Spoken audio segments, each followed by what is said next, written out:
and we're happy to support this legislation. Kia ora. John Hayes. Rather than babble on with an inane comment, Mr Speaker, I'd simply like to say this is an excellent piece of legislation which I support. Thank you. Asinati Lole-Taylor. Well, thank you, Mr Speaker. I actually thought that that member would consider this bill to be an important part of electioneering, which is something that national parties are very good at doing during the time of election. Efficiency is doing things right. Effectiveness is doing the right things. So, Mr Speaker, this bill that has been introduced by the government is for the purpose of fixing loopholes in the current legislation or the current administration of non-custodial sentences. The current system is flawed, and this bill attempts to create certainty in our justice system, and it's about time. Law and order is a crucial selling point while electioneering. John Hayes. Therefore, it should come as no surprise that this government is trying to close loopholes that have surfaced over the years regarding administrative limitations. I don't think he was listening. It is about time that this government strengthen these policies so that they do not create or foster unintended outcomes. The last thing that New Zealanders need is loopholes in the justice system that favours criminal behaviours. New Zealand First strongly believes that to achieve law and order effectively in New Zealand, the public should have confidence in our justice system. New Zealand First also maintains a strong stance that for our nation our size, we have far too many people in prisons.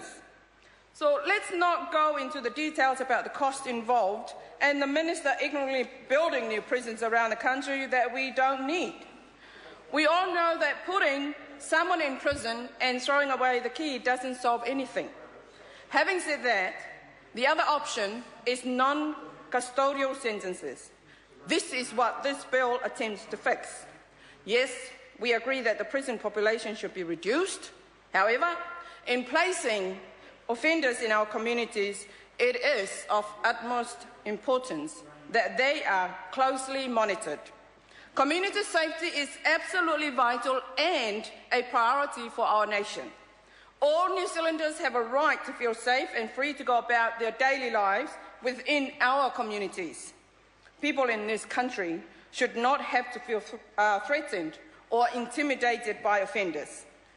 And as policymakers, we need to realise that the machinery is not only confined to frontline staff only.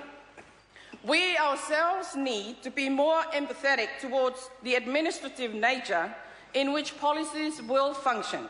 We cannot just come up with an idea and theorise all the pros and cons if we are not going to consider how practical these policies will turn out.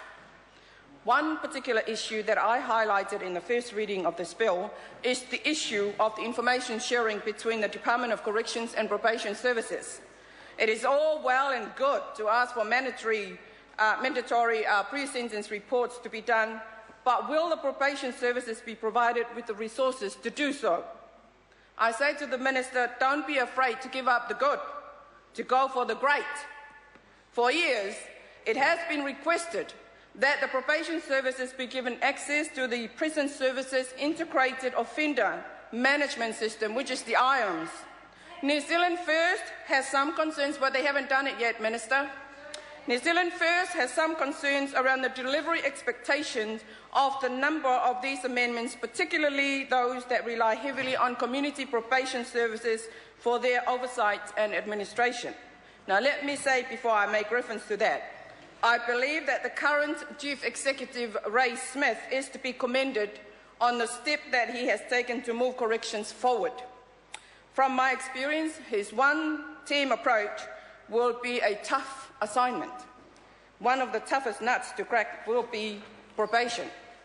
This is an organisation that has dragged its feet in terms of changing culture, improving efficiency and dealing to a culture of cliques and cronyism. As a prime example, I believe probation services is still waffling about having access to having or sharing the items with its one-team partner or partners. I note the probation services has a high number of psychologists within its ranks, as does corrections generally. Many of them are new immigrants from the United Kingdom, South Africa and Europe. Of course, they bring with them fancy bits of paper proclaiming all sorts of qualifications. What they don't bring is real cultural understanding, and by that I mean Māori and Pacific cultures. Those cultures make up the vast majority of prison populations.